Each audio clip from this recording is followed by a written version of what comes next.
అత్యంత ఆదరణ పొందుతున్న number 1 premium range beauty products ARM Pearl Beauty. నమస్తే, వెల్కమ్ టు సుమన్ టీవీ. నేను మీ సాయి. ఇప్పటికే రష్యా ఉక్రెయిన్ యుద్ధంతో ఆ రెండు దేశాల మధ్య తీవ్రమైనటువంటి ఉద్రిక్త పరిస్థితులు ఉన్న నేపథ్యంలో, అలాగే రష్యాలోకి ఉక్రెయిన్ సైన్యం చొరబడి అక్కడ కొంత ఆందోళన కలిగిస్తున్నటువంటి సందర్భంలో రష్యాకు మరొక కురకరాని కోయగా మారింది తాజాగా అక్కడ జరిగినటువంటి సంఘటన. అక్కడ ఏం జరిగిందో, అసలు ఏం జరిగింది అనేటువంటి పూర్తి వివరాలు తెలుసుకుందాం. తాజాగా రష్యాలో భూకంపం భారీగా ఏర్పడింది. అంతేకాకుండా అగ్ని పర్వతాలు బద్దలవుతున్నాయి. అక్కడ చూడొచ్చు, ఇక్కడ పిక్చర్లో అగ్నిపర్వతం నుంచి ఎగిసిపడుతున్న బూడిద.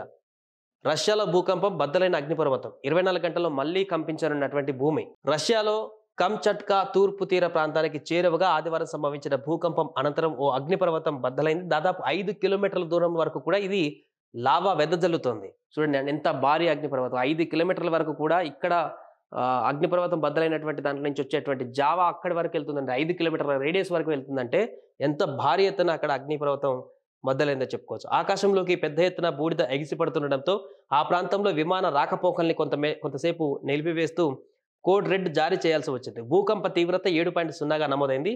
షివెలుచ్ అనే ఈ అగ్నిపర్వతం అత్యంత క్రియాశీలకమైనది. దీని నుంచి 2.5 కిలోమీటర్ల ఎత్తు వరకు బూడిద ఎగిసిపడుతున్న దృశ్యాలను ప్రభుత్వం విడుదల చేసింది.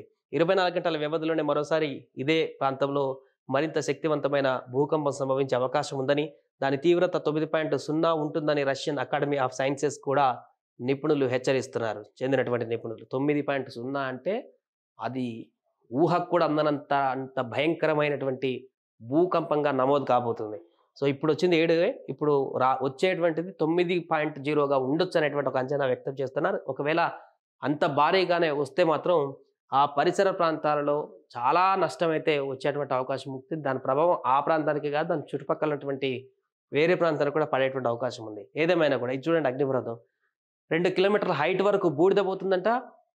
5 కిలోమీటర్ల వెడల్పు దూరం వరకు అందులో నుంచి వచ్చేటువంటి జావ ఎగిసి పడుతుందంటే ఎంత భారీ అగ్నిపర్వతం మనం చెప్పుకోవచ్చు. విమాన రాకపోకలను నిలిపివేశారంటే కాసేపు విపరీతమైనటువంటి పెద్ద అగ్నిపర్వతం చెప్పుకోవచ్చు. ఇంకా ఇలాంటి అక్కడ కొనసాగేటువంటి అవకాశం ఉన్నట్టుగా చెప్తున్నారు. దీంతో ఒకవైపు యుద్ధంతో సతమతం అవుతున్నటువంటి రష్యా ప్రస్తుతం జరుగుతున్నటువంటి ప్రకృతి వైపరీత్యంతో కూడా ఆందోళన రేకెత్తిస్తుంది. బట్ ఇక్కడ కొంత జనావాస ప్రాంతాలు కాదు కాబట్టి ప్రాణ నష్టానికి సంబంధించిన పెద్ద ఆందోళన కలిగేటువంటి అవకాశం లేనట్టుగానే కనపడుతుంది. బట్ దీని పర్యవసనాలు అయితే క్రమంగా ఇంకా కొనసాగుతాయని చెప్తున్నారు కాబట్టి ఇతర ప్రాంతాలకు కూడా వచ్చేటువంటి అవకాశం ఉంది. ఈ నేపథ్యంలో అధికారులు కూడా అక్కడ పూర్తి స్థాయిలో అలర్ట్ అయ్యారు.